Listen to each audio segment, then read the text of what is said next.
Hello, everyone, and welcome to today's webinar, Adopting HITRUST for Global Risk Management and Compliance, Getting Started and What to Know. My name is Jessica Brown, and I will be your moderator. I would like to now introduce our presenters, Michael Parisi, VP of Insurance Strategy and Community Development at HITRUST, and Shyam Mishra, VP of Risk Compliance and Audit at Quantum Security and co-chair the Asia Advisory Council of HITRUST. Shyam, I'd like to now hand it off to you.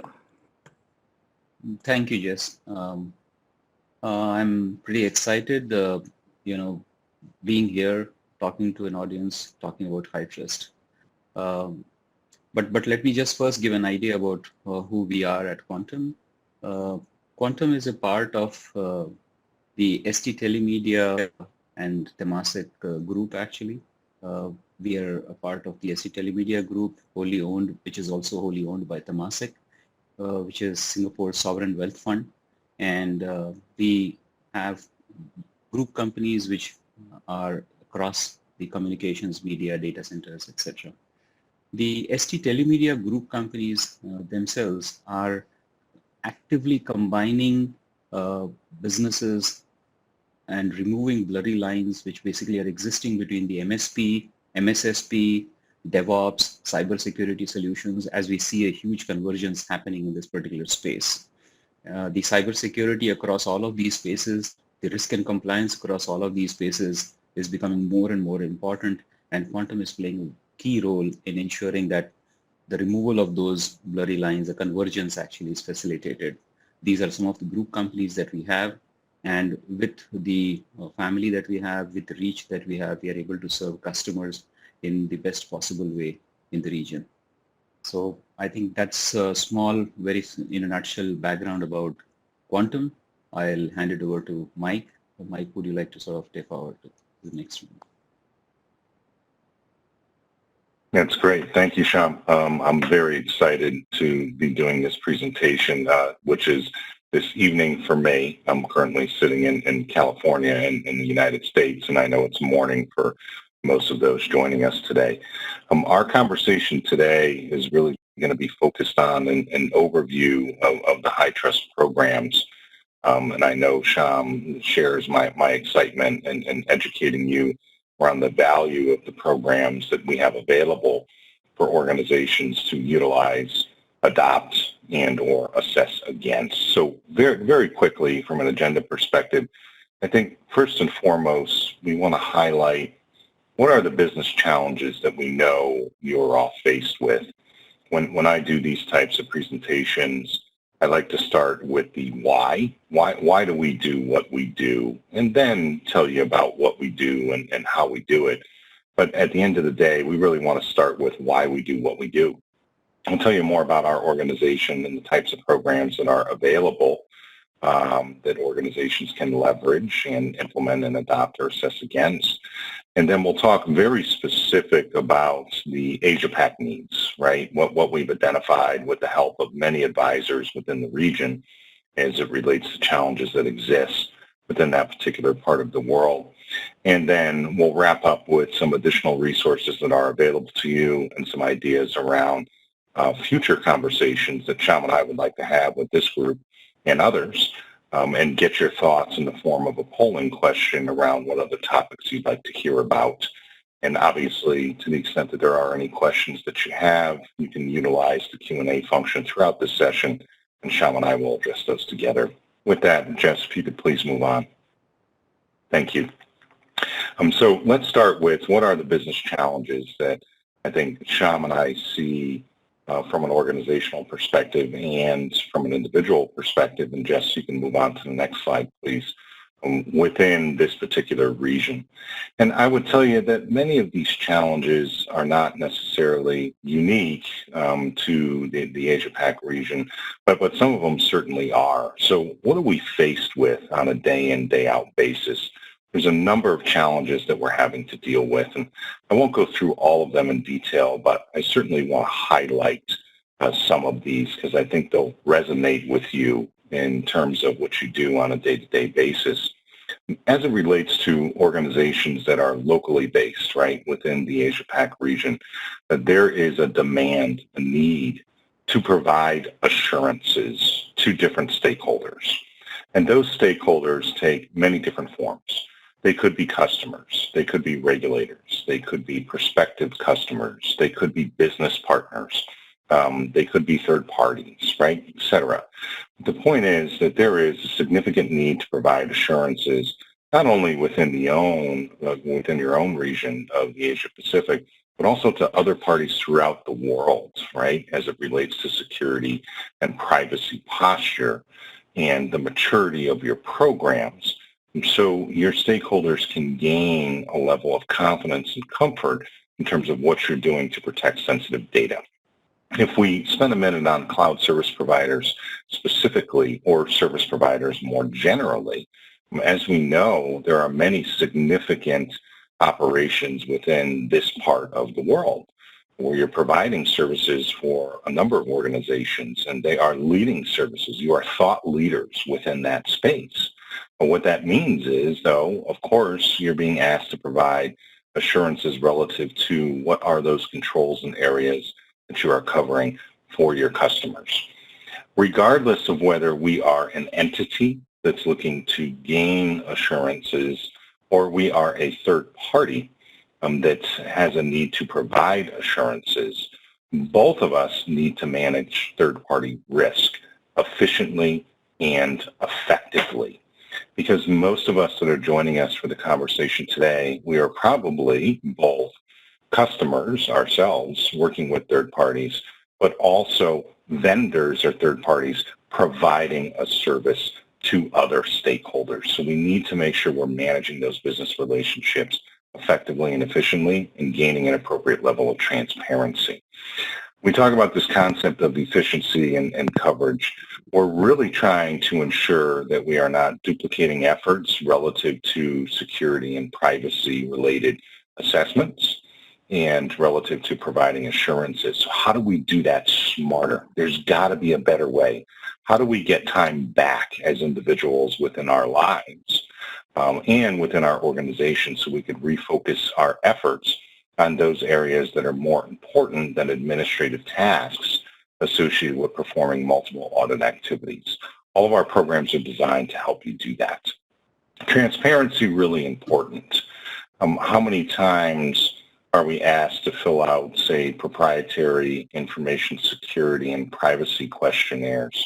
And how much time does that take away from our business and from our mission in terms of what we're trying to provide to our stakeholders? So providing the appropriate level of transparency to make sure that when we give information relative to our security and privacy posture, we're not hit with follow-up questions and additional actions that we need to take is really important.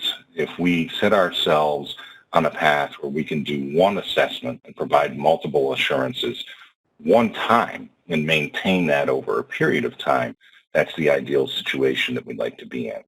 Obviously, we've been faced with some very unique challenges over the last year. When we think about the way that many of our service models have been structured, from a local in-office operation to now moving to a work-from-home, work-from-anywhere operation, that has introduced very unique challenges. So providing assurances over that type of model is very important for our stakeholders.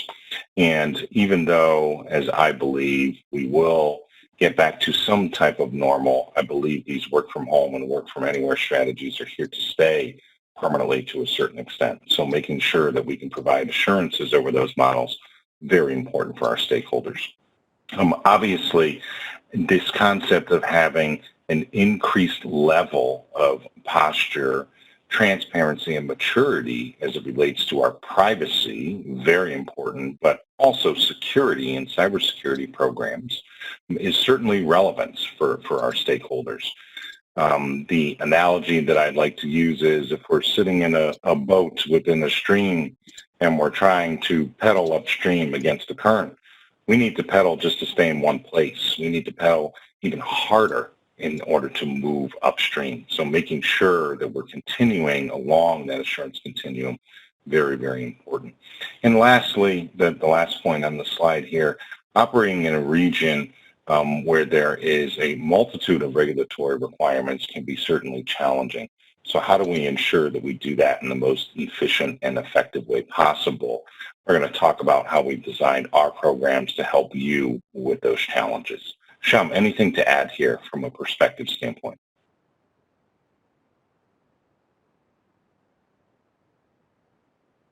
And Sham, you might be frozen. Jess, maybe we can move to the next slide. So let's talk a little bit about what we've done relative to the Asia Pacific region and some of the specific initiatives that we've taken. So I talk about this concept of starting with discussing why we do what we do. I'm telling you how we do it, and then talk about what we do, right? At the top there, this is really highlighting what we do, right? So a globally recognized leading standards organization. We are in the business of risk management. We are in the business of helping organizations manage risk in the most efficient and effective way possible.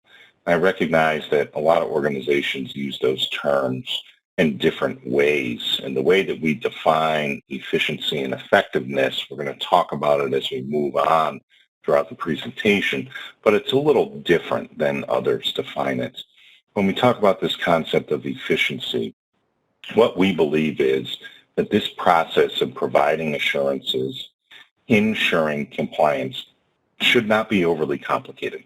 There should be a way to do this whereby you can implement and assess against one standard set of requirements and pivot and produce the necessary reporting to all of your stakeholders against the different authoritative sources and areas that they would like comfort over. So think of it in terms of having a comprehensive approach, but centralized at its core to eliminate any duplicative efforts that may be currently occurring within your organization. In our experience, as we work with organizations to provide assurances over multiple authoritative sources, we find there's an average of a 76% crossover, meaning there is 76% of activities associated with compliance and providing assurances that are duplicative in nature. And that usually extends across multiple different areas within an organization, whether it be privacy, security, enterprise risk management, internal audit. So identifying those and implementing an approach culturally can help an organization address that in a more holistic way that is more efficient. From an effectiveness standpoint, there's many aspects as it relates to effectively providing assurances over security and privacy. And a lot of that ties back to transparency. We need to make sure we are leveraging multiple data sets for our stakeholders in order to provide that highest level of transparency. Doing a back of the napkin, if you will, self-assessment that is not providing any details relative to the strength of our security programs and our privacy programs is going to lead to more questions and more activities. So some of the things that we've done, I'm going to quickly highlight this, and then I'm going to ask Sham to really go into more detail as it relates to some of these specific points. We have established a HITRUST specific Asia Advisory Council, and there are organizations and individuals that are by far some of the largest thought leaders within that region. And we found it necessary and important to establish that council to help guide us as it relates to how we can help organizations within that region and what's important to them, and make sure that we tailor our programs to address those common challenges. Further, when you look at the framework that we're going to spend a little bit of time on as we move on within the presentation, we're going to talk about how we've incorporated those different authoritative sources, whether it be regulations, other control frameworks, or other standards that we know are important to you, that we know you need to make sure you're providing assurances over. We're going to talk about what's already there, and we're going to talk about what's coming and when is it coming. And I think you'll be pleased with the list that we share with you. We've also enabled the ability to execute what we refer to as targeted assessments. meaning you're going to leverage the work that you do against the high trust framework and pivot and produce those reports through the lens of that particular type of assessment that you're being asked to provide. So for example, ISO. We know that ISO, international standard, often something that many of you are being asked to provide assurances over.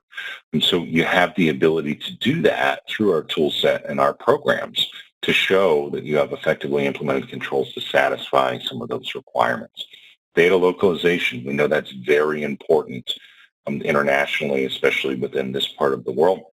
So we've taken steps with our tools and our programs, and we have an entire roadmap over the next year to ensure you have effective data localization. You can choose where that data needs to be as it relates to your assessments over a period of time to make sure you're meeting those requirements. We have been designated as an accountability agent under the APAC rules. That is something that's been in place for a while now. We've been very successful in moving that program forward, which I know many of you understand and identify with. And then lastly, we've designed a third-party risk management program that is globally recognized and relevant to help you manage the risk associated with your third parties in the most efficient and effective way possible. And our tagline at the bottom there, I think, says it all. Our vision is how can we be one framework to provide one type of assessment. It allows you to provide assurances globally across multiple different stakeholders. So Jess, can you move us to the next slide, please? Sham, I'm going to hand it to you to elaborate on the Asia Advisory Council, since you are one of our main coaches and founding members. We can't hear you, Sham. We could see you speaking, but we can't hear you. There you go. Well, okay. I think there you go. There you go. Perfect. Thanks, Mike. I think as you highlighted correctly, the focus steps that HITRUST has taken have been really great, and the Asia Advisory Council has been one of the key initiatives out there. The ability for us to sort of get together the thought leaders from leading organizations in the region who are able to sort of ensure that whatever we are doing at HITRUST is very much aligned with the needs of the market over here. I think it has been invaluable, the role of this council.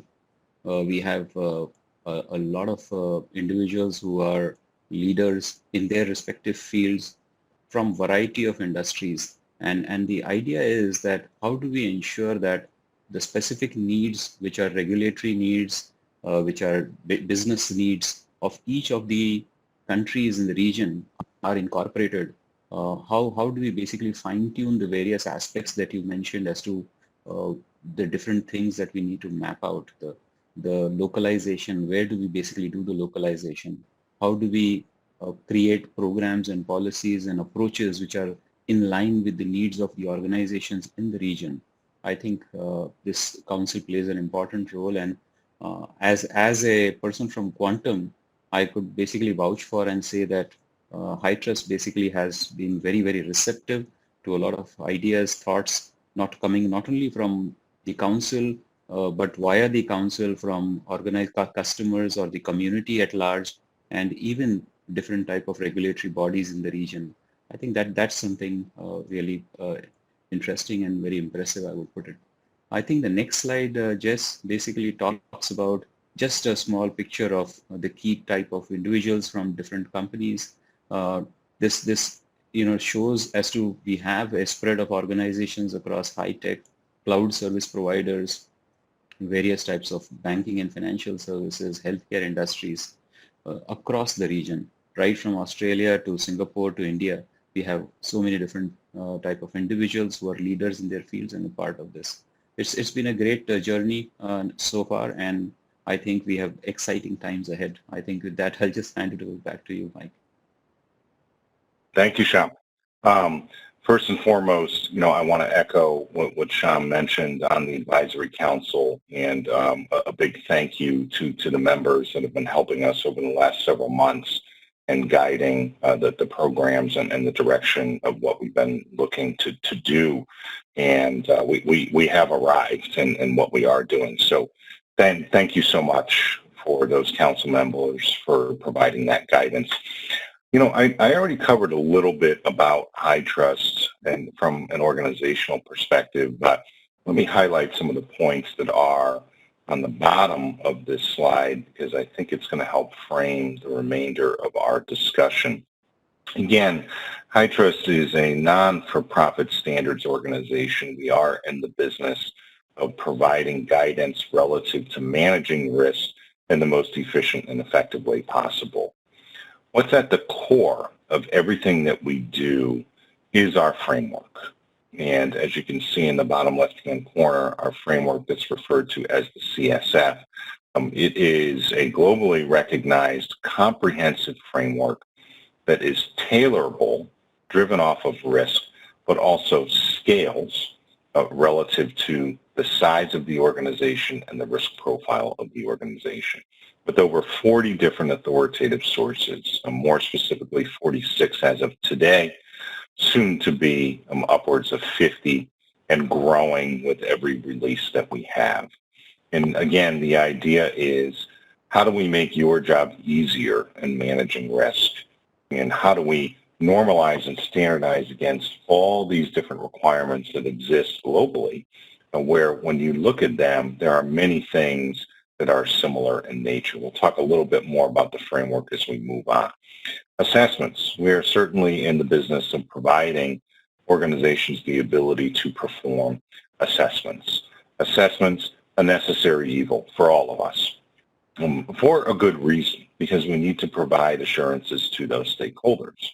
Hundreds of thousands of assessments has been performed against the CSF, whether that be across the entire CSF or whether it be relative to certain portions of the CSF from an authoritative source perspective.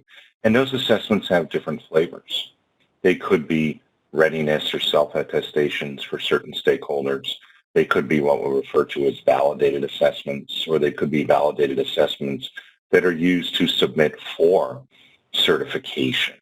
When we look at our assessments, there's a number of things that we've layered in to our process to ensure that those assessments are the most transparent, reliable assessments that you will get across the marketplace globally.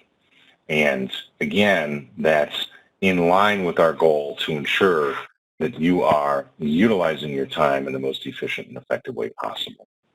The HITRUST approach that we'll get into in a little more detail in a few minutes, think of that as an integrated yet modular approach. What I mean by that is we have a series of programs that fit together to help you manage risk. Everything from a threat catalog to help you have a common taxonomy with senior management, with board level members, to obviously a control framework, implementation guidance, an assessment methodology, multiple types of assessments, an independent assessor program for which Shaman Quantum is part of that program, an academy providing training around how do you tailor and implement controls appropriately to ensure you have the right level of transparency and maturity relative to your security and privacy programs, to a globally recognized third-party risk management program that happens to be a managed service as well. All of those services fit together and help you managing risk. The beauty of the process that we designed is you can choose to use all of those components and have an off-the-shelf methodology to help you manage risk, or you can choose to just use one or a few. The way we've designed these programs is to complement and or augment what you're already doing relative to risk management, and every one of them is designed to help you do it more efficiently or more effectively and give you time back in your day. So with that, Jess, if you could move us quickly to 11. So let's get into how can you leverage HITRUST to solve some of the business needs that we've already highlighted. You can move to the next one, please, Jess. So there's a number of different drivers that organizations have to provide assurances within the marketplace. We already highlighted a number of these, so I won't spend time going through the exhaustive list. But this need to establish a trusted relationship with stakeholders, right? And stakeholders have different definitions, as we talked about before. Clearly, there's a need there, whether it's from a request relative to that stakeholder or to establish a competitive advantage over some of other organizations within the marketplace. There is a need. There's no way that we can get away from providing assurances from a trusted security and privacy program perspective. Obviously, there's regulations that require us to do it. There's a number of regulations that we've already highlighted. They're not going away. They'll continue to be there. Data privacy we recognize as being very important, especially within this part of the world. Privacy, I think, when you look at a number of the authoritative sources and standards, in some instances, that seems to be gaining a lot of traction globally, right? And security, a lot of security standards have been in place for a while, but privacy continue to evolve as we've seen before. Obviously, we need to avoid data breaches as much as possible. We need to deal with some of the more unique challenges around work from home. Third-party privacy and security, that's probably one of the hottest topics that we see globally for organizations today. How do we ensure we understand the risk profile of our third parties? They are an extension of our environment. They are an extension of the service that we're providing. And it's becoming so burdensome for organizations to manage their third-party programs themselves that the only way to do this more efficiently and more effectively is to leverage assessments, but viable assessments that provide us the right level of transparency and information relative to that third-party population. Obviously, for those organizations that have certain divisions or certain operations internationally, our headquarters, right? Those organizations that may be domiciled in the U.S. with operations in Asia-Pac or domiciled in Europe within operations in Asia-Pac, they're going to drive, obviously, certain initiatives that we need to make sure we address. Competing requirements across multiple frameworks. Again, that has to do with multiple authoritative sources that we need to provide assurances over. And lastly, but probably the most important business issue and people issue that we deal with, we don't have enough time and we don't have enough resources to address all of these competing priorities, albeit recognizing that they are all important. So how do we do it smarter, more efficiently, more effectively? Jess, if you can move us to 13. I think there's three primary things when we think about Asia-Pac that you are concerned with, right? Privacy first and foremost, a number of different regulations that are focused on privacy. Cloud, the adoption of cloud, a number of cloud service providers within this region and globally that need to provide assurances and need to provide the ability for organizations to inherit or adopt what they've already done relative to strong and security posture. And lastly, again, the work from home, work from anywhere concept is new. It's new to all of us, but especially within this region that has had the most leading centers in terms of providing services to organizations globally for so many years. Changing that model has certainly been a challenge, and it's something that we need to provide assurances over in terms of what we're doing. Jess, you can move to the next slide, please. As it relates to information protection and compliance, naturally it can be challenging. I won't spend a lot of time on this. I think it will resonate with many organizations and individuals that are joining us for the conversation today. And we get into this in a little more detail in a few minutes here. But the point is that all of these challenges that we've already talked about, adoption, addressing multiple needs, requests, doing it more efficiently, more effectively is what we've designed our programs to do. Jess, if we can move to the HITRUST approach for a second. I talked about an integrated yet modular approach. This gives you an appreciation of all the different programs that we have developed that fit together to help you manage risk more efficiently and more effectively. And if I can draw our attention to the bottom right for a second, every organization needs to identify and define the threats and risks that are relevant to their organization.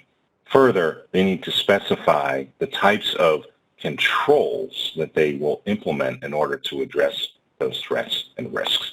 And they need to actually implement those controls.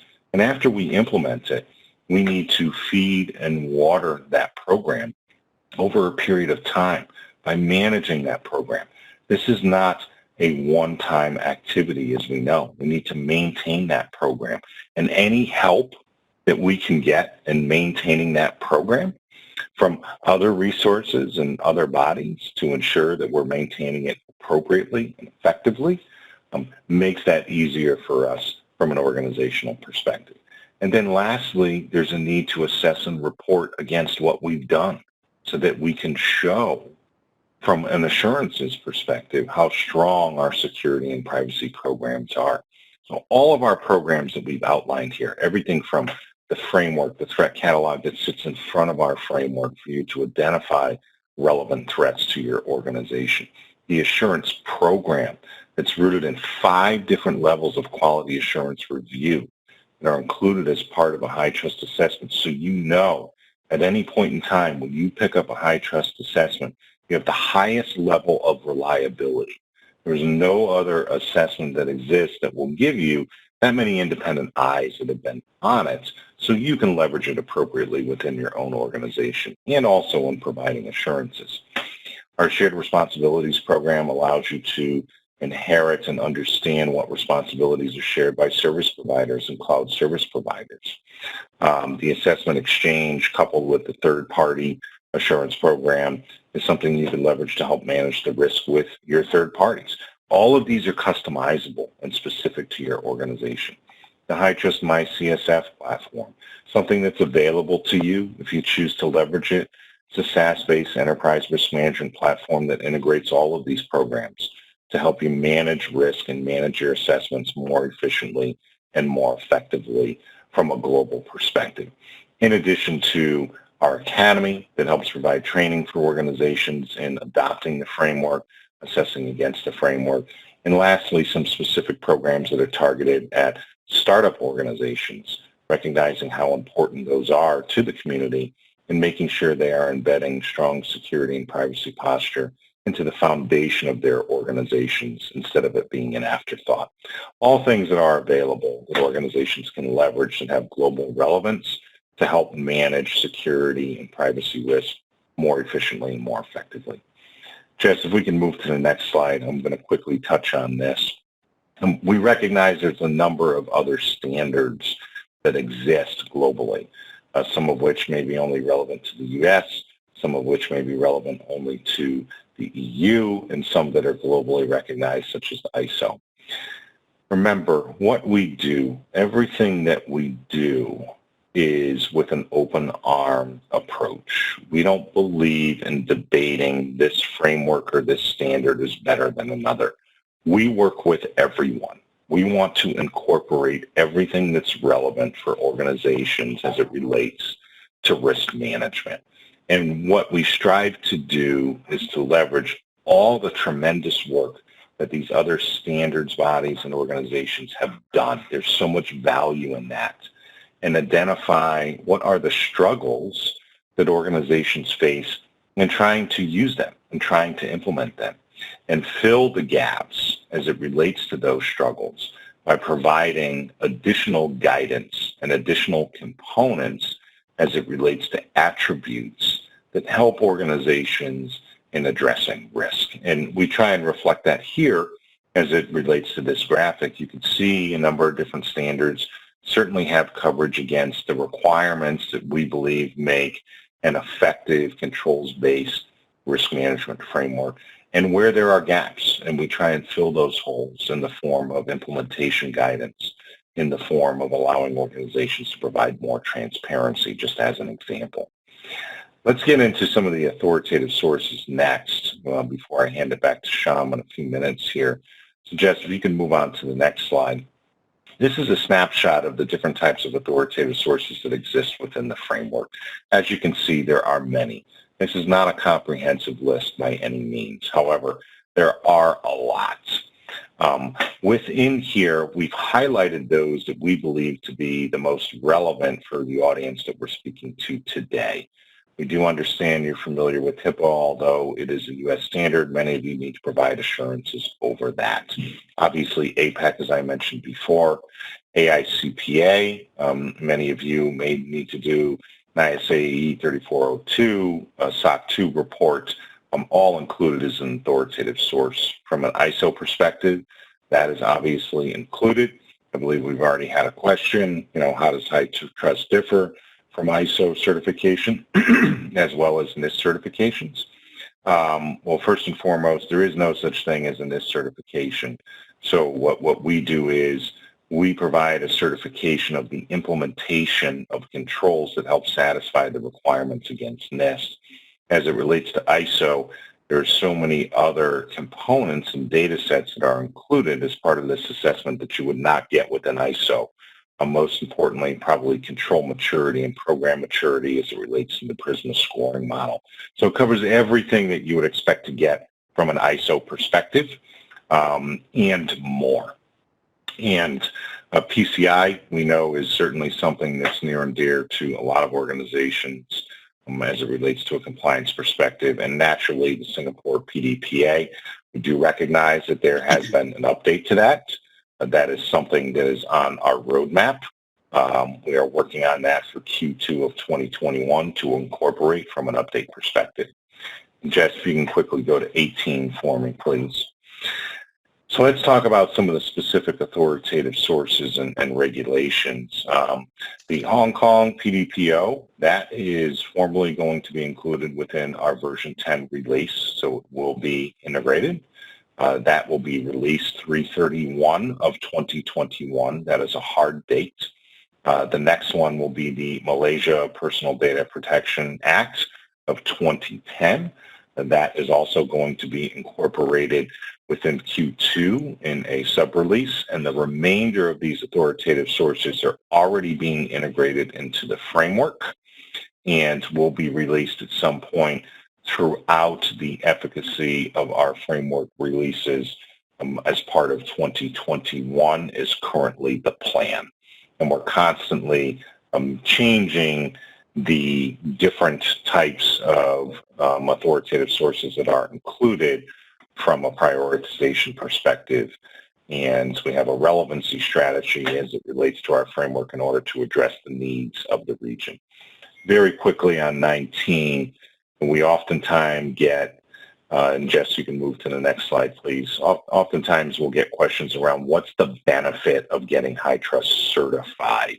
And this just highlights a number of them. I think we've already talked about this concept of assess once and report many, providing assurances against many different standards, using one assessment with all of your stakeholders, helping them understand the security and privacy posture you have in place against those different authoritative sources, and certainly leveraging it as a differentiator within the marketplace from a security and privacy perspective. Again, I won't highlight all of them, but something to review when you're thinking about if we're going to make this investment, what's important. On the next slide, really quick, and you will have a copy of all this information as you ask yourself, well, where do I go for more information? How do I get started? Just some steps to think about. The framework is free. It's available to any qualified organization. You can download it from our website. That will give you the authoritative source mapping. You can also obtain the threat catalog and a number of other different sources that are available to you and resources.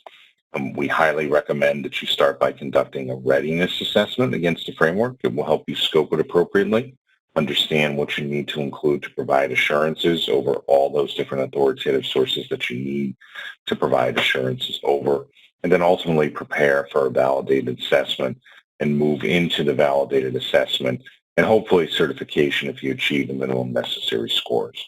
And you can do all that in working with a partner such as Quantum that needs to be a certified assessor, an approved assessor within our program, not only as an organization, but individually as well. So with that, Shyam, I think I'm going to hand it to you. Thanks very much, Mike.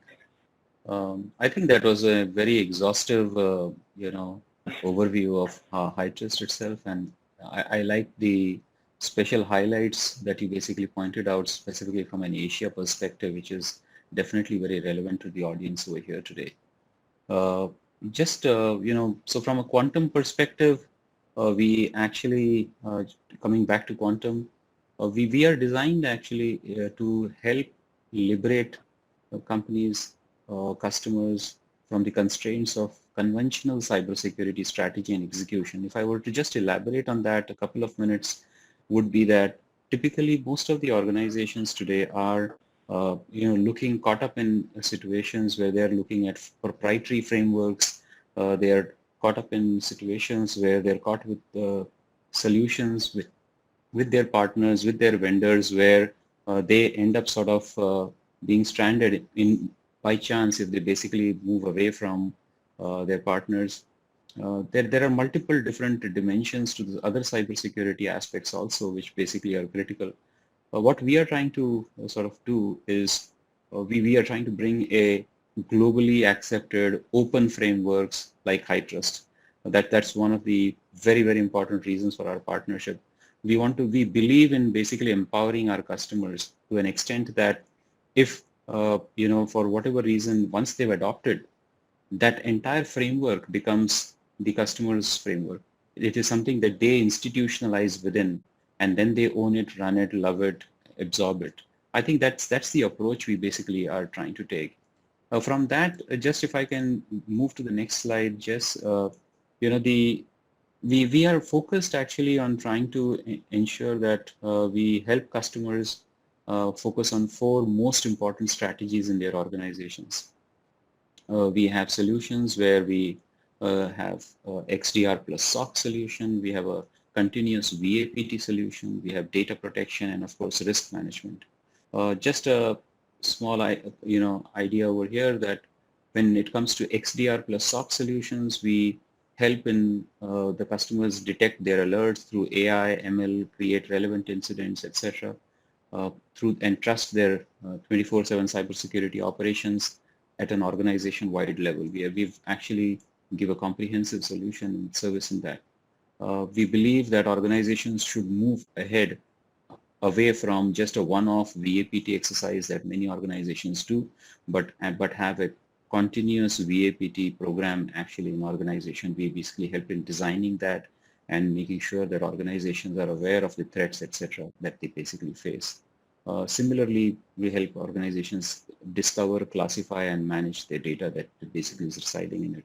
If you see, all of this basically ties together to be able to ensure that organizations are able to have the right cybersecurity risk and posture and the privacy posture in the organization. And that basically culminates in the entire risk management services that we do, focusing on HITRUST as a framework, in and around HITRUST as a framework actually. So I'll just go to the next slide and highlight the services that we basically have. Here, this is the only thing that I'll be talking about, so I'll just take time to elaborate a little bit on each of them and relating them to what Mike actually helped us to sort of walk through. So what Quantum is actually doing is helping organizations to get assessed on HITRUST CSF. This is the framework that basically is the go-to framework which I basically talk about. For CISOs, for risk management professionals, this becomes one comprehensive framework actually. And as he has said, it incorporates those 46 plus different type of authoritative sources. It's perfect from all angles. But most important, what I wanted to highlight was that the entire certification process, we don't really believe that it should be just a certification process. It should be a process of adoption where organizations can really imbibe the best practices, make it a habit for everybody in the organization to sort of incorporate it and sort of adopt it comprehensively. So we help organizations use the framework to determine where they are, what is their state of readiness, and then adopt it and then move forward and get certified in this entire process. We have different approaches to that, but idea is that organizations should be able to feel comfortable that with this framework, they are comfortably positioned, compliant to requirements in any of the regions, countries in the region, anywhere in the globe. I think that that's the part which Quantum sort of focuses on. The next point basically is that we help in ensuring that organizations using this one framework, which is good globally, uh, companies are able to get a comprehensive view and a continuous view of their risk posture. I keep highlighting this multiple times with my colleagues in HITRUST also, that organizations today have this huge challenge that they have to meet and comply with requirements from a cybersecurity requirement. They also have this requirement to meet the privacy requirements. And especially in Asia, that becomes a big challenge because a company basically in Singapore or a company in Indonesia, which is operating not only in its own country, but in all the neighboring countries, in the ASEAN countries, it being able to comply and meet with the requirements of each of these countries becomes quite a big challenge. Rather than run 4 or 5 or 6 different privacy programs, 4 or 5 different cybersecurity programs, this allows an organization to sort of run one assessment, one program, and be able to be compliant with everything. I think that I think is the beauty of it. And because organizations are able to sort of continuously, in combination with the online SaaS platform, which is the MyCSF, in combination with that, they are able to keep updating every time they do a remediation, every time they take important steps towards meeting some of these gaps. They are able to sort of get a instant picture of their cybersecurity posture at that point of time. So you do not need to actually go and get a different assessment done, etc. And also, once you've implemented it and adopted it, you can actually tap into the system, get a view of your posture at any point of time, and that posture view can be aligned to any of the 44 authoritative sources. For example, we are helping organizations who have implemented a HITRUST framework, and they are able to sort of pull out a report for their customers, which could be an ISO compliant report, or it could be how do I basically meet the requirements of PDPA. In some cases, even they are basically leveraging it for at least demonstrating a readiness for SOC 2 or GDPR. I think that's the comprehensive nature of the framework, because what I keep talking about is today every risk practitioner, every cybersecurity practitioner, their teams typically go through a huge amount of audit fatigue. You can ask this question to anybody. They're continuously answering questionnaires, filling up Excel sheets, trying to give multiple reports.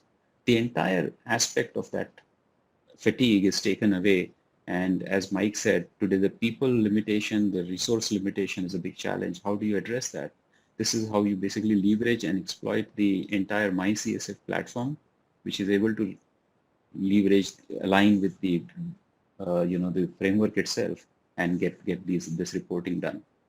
And last but most importantly, what we've also done is we have tried to ensure that the benefits of this we've tried to sort of localize in how we are approaching it and leveraging it and bundling these services together and making it available to customers in the region, because we feel that different types of customers with different levels of maturity, different sizes of businesses, they need different approaches actually. So we basically have brought out different ways in which we are able to engage with customers belonging to different categories.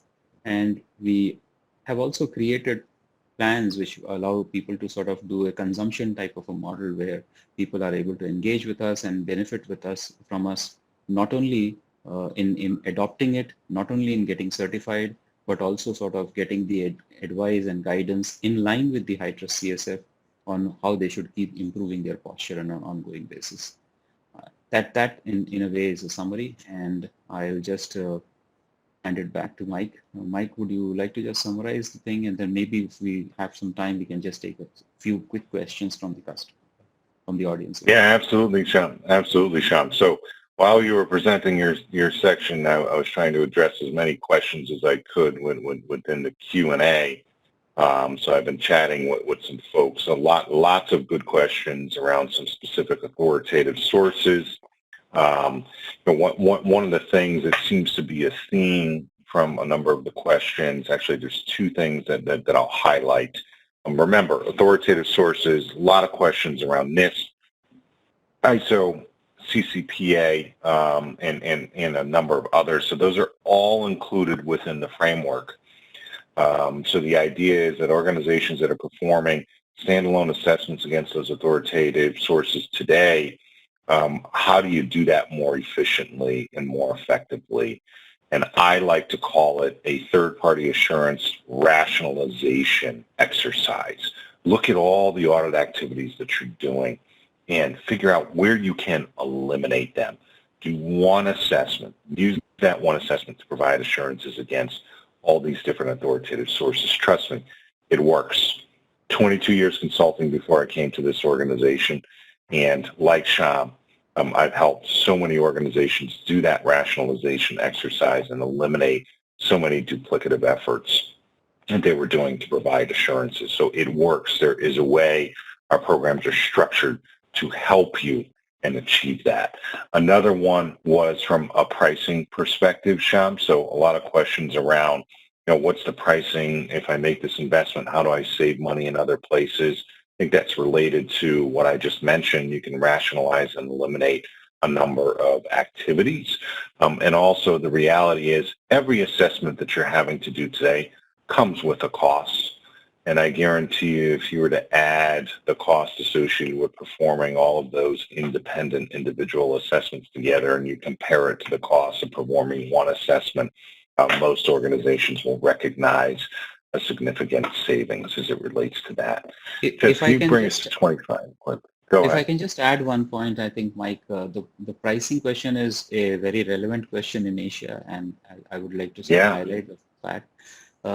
See, one of the things that we've seen is that whichever certification organizations want to do, typically they would actually invest into a program to basically check their readiness for that particular certification.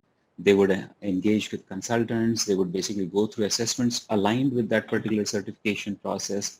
And we know for a fact that in Asia, customers will keep on asking for different types of certifications and different types of demonstrations. So the HITRUST, basically because it is aligned and maps to all of these 45, 46 different types of authoritative sources, is a culmination and a rationalized, comprehensive approach. So if you do HITRUST assessment, you are able to sort of bypass all the preparatory exercises for every other certification program and more or less get directly to the certification stage. We are doing this for quite a few customers. Happy to share this offline. You can reach out to me actually. That's great. Thank you, Shyam. So Jess, can you move to 25 quick? So hopefully the participants found this a helpful discussion. I know we only had an hour, but Shyam and I were thinking that we can continue a series of discussions around different topics and address some of the common business challenges that we think would be most relevant to these organizations and individuals, and also talk about how the adoption or leveraging of HITRUST programs can address some of these. So if you wouldn't mind, I believe there's a polling question that's up for the audience to answer. And this is what Shyam and I came up with late last night preparing for this discussion. And we wanted to throw it out to the audience to see what might be of interest to you as an upcoming topic if we were to do another discussion within the next several months. What would be first and foremost on your mind that you would like to hear about, not only our perspective, but also how you can leverage HITRUST programs to address some of these challenges? So I think we'll give a minute for folks to answer that question. And we only have a few slides left. And again, I've been diligently trying to answer questions within the chat. I believe I've gotten almost all of them so far. So Jess, are you able to move us to the next slide but still have the polling question up? I believe so. Okay, great. Thank you. Let's give folks a few more minutes to answer that question. This is just another reference point for you. We have a series of different case studies, obviously, where you can get information on the Advisory Council more specifically from an assessor perspective. If you want to know everything that Shams had to go through in order to become a certified approved assessor, certainly lots of information that's available. I talked about this concept of what's reliable in terms of insurance report, many different resources that are available on our website, which is a new website, by the way, which is fantastic compared to the old one. So if you haven't had a chance to visit us before, please do now. And Jess, if you can move us to the second to last slide, please. HITRUST Central is something that's going to be offered to all of these organizations, and perhaps we can close the poll and view the results. This is an online collaboration tool that will be available to you. It's a great place to meet peers, to understand use cases from other organizations as it relates to their adoption journey.